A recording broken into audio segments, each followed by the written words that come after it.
Be ready. 5 seconds.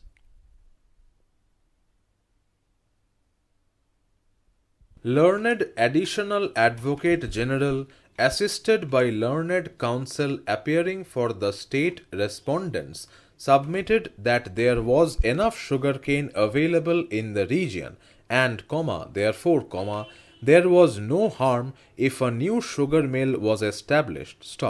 He submitted that when the petitioners could not crush the sugarcane which was to be made available to them from the reserved/assigned areas, then they could not complain against the establishment of a new factory.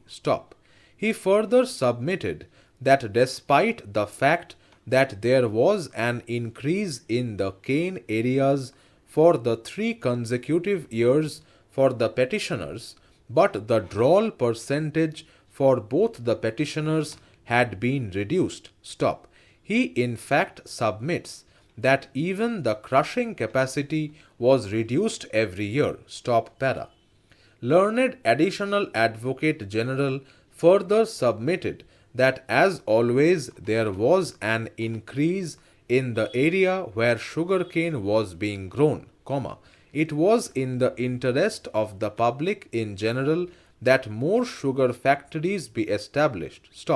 He drew the attention of the court to the Uttar Pradesh Sugarcane Supply and Purchase Order 1954.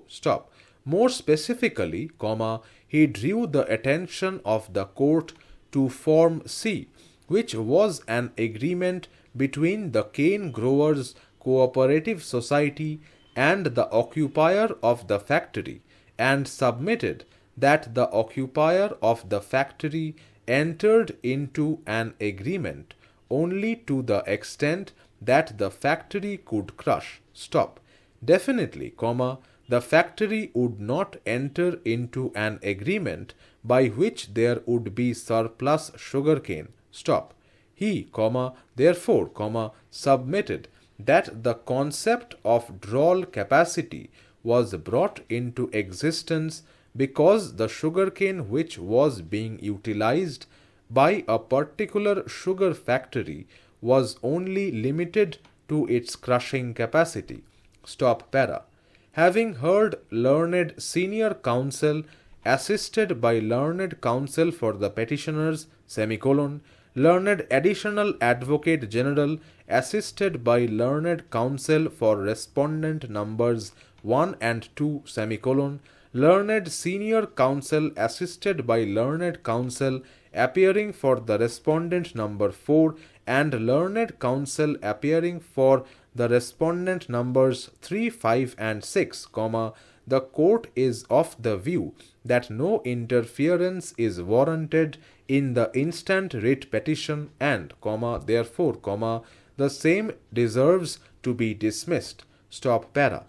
The petitioners have challenged the NOC dated 14/9/2021 issued by the respondent number 2, Cane Commissioner, to the respondent number 4, Messrs. Bindal Paper Limited, and the IEM bearing acknowledgement number IEM/A/ACK/595/2021 dated 12/10/2021 issued by the Department of Promotion of Industry and Internal Trade, Ministry of Commerce and Industry, Government of India.